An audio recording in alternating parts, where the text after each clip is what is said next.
嗨，咁多朋友，嗱，好多人咧就曾經話，家庭系統排列係乜嘢嚟㗎？咁亦都有啲咧就喺飛星群組度話，柔姐啊，你每次推出家排咧，我屋企咧都好似有啲唔好嘅事件出現喎，係唔係因為嗰個家排而導致咧？咁我而家解釋俾你聽，乜嘢叫家排？家排咧其實咧已經喺我哋認知嘅期間係叫做有成21年㗎啦。最先即係話做家排，去創立家排呢個心靈嘅即係解答嗰個係邊個咧？其實係一位牧師嚟嘅，佢個名叫海靈格，係德國人嚟嘅。咁佢做咗呢個家排係幫一啲咧，即係因為佢嗰個內在有啲情緒，或者係家庭有啲困難，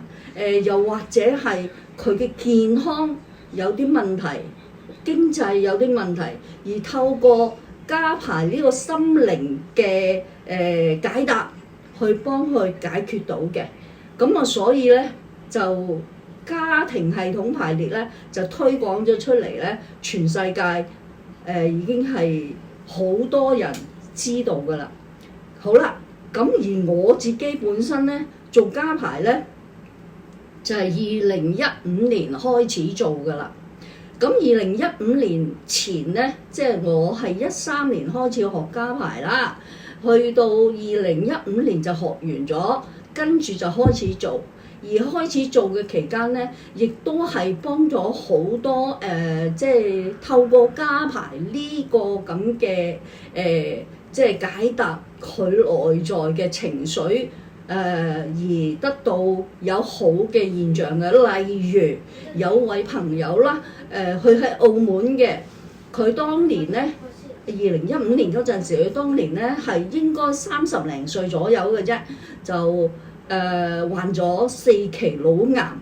去即係過嚟香港揾我，而我就透過，因為我除咗做心靈學家排呢一樣嘢，我仲會係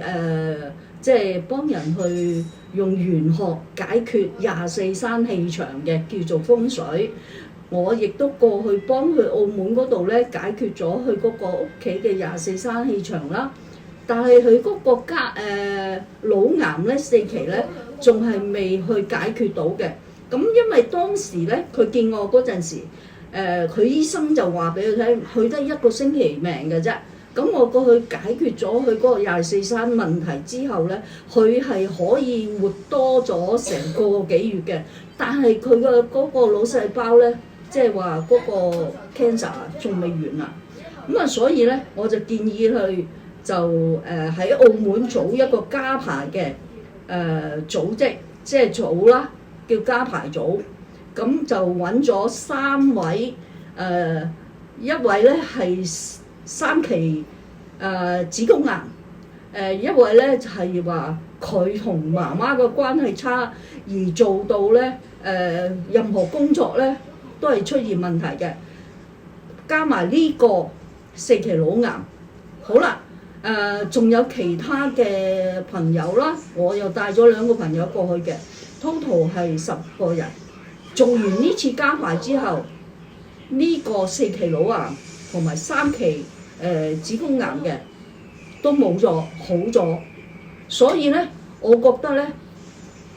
家庭系統排列咧係幫人去解決問題。好啦，點解啲人話家庭系統排列咧？我做完好似即係有啲唔好嘅嘢啊，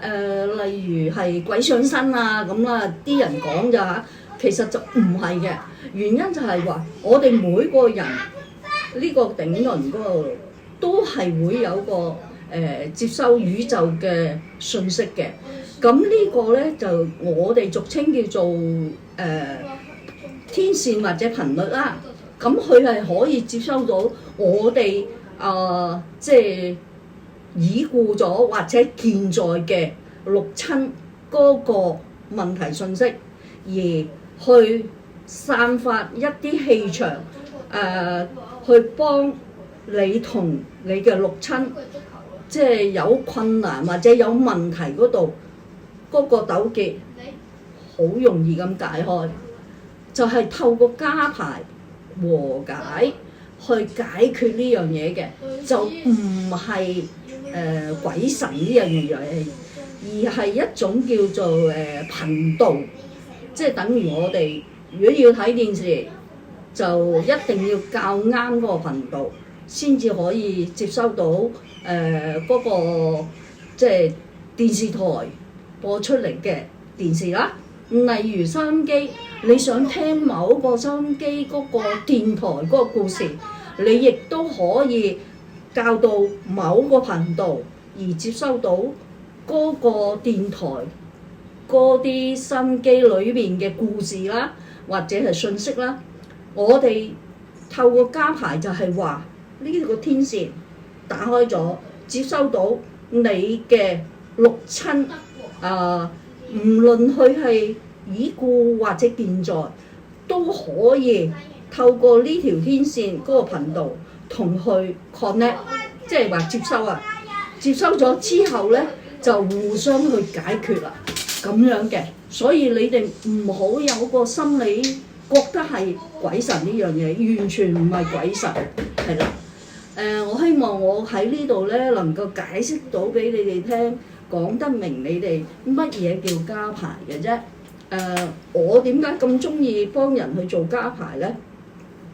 我收費唔貴嘅，我係收每位每次一個問題300蚊嘅啫。咁我係從唔會加價，由15年到而家都係呢個價錢。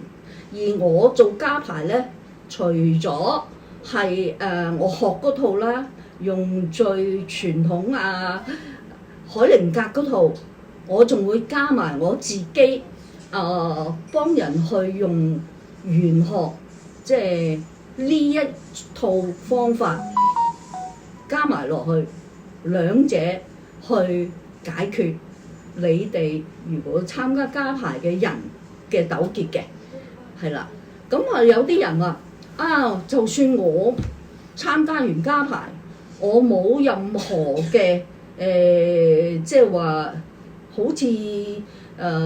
鬼上身啲嘢，但係咧就會病喎。咁點解咧？咁問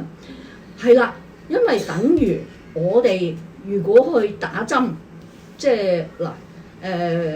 COVID 嘅期間咧，19年到2021年期間，全世界啦嗰個病痛啦，咁我哋打完針之後，我哋都要，因為打入去嘅係細菌，而嗰啲細菌透過你身體裏邊嘅即係細胞，去將裏邊藏在嘅毒或者細菌去打出嚟噶嘛。你做完家排好啦，你就等於打咗支防禦針落去，將嗰啲唔好嘅嘢排出嚟，有機會係有3至7天啦，低燒啊呢啲咁嘅現象，呢啲係好嘅現象。你排咗啲毒出嚟之後咧，你自然有一個抵抗嘅能力啦，咁嘅。所以咧唔需要話擔心，我做完家排又會某事唔舒服幾日喎咁。其實咁樣咧係我要恭喜你啦，你已經係將你嘅體內嘅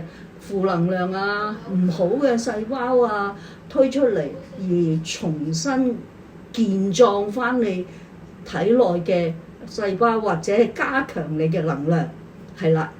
好，我講到呢度，我都希望你哋能夠了解清楚乜嘢叫做家庭系統排列。好啦，係咁先啦，唔好咁長氣啦，拜拜。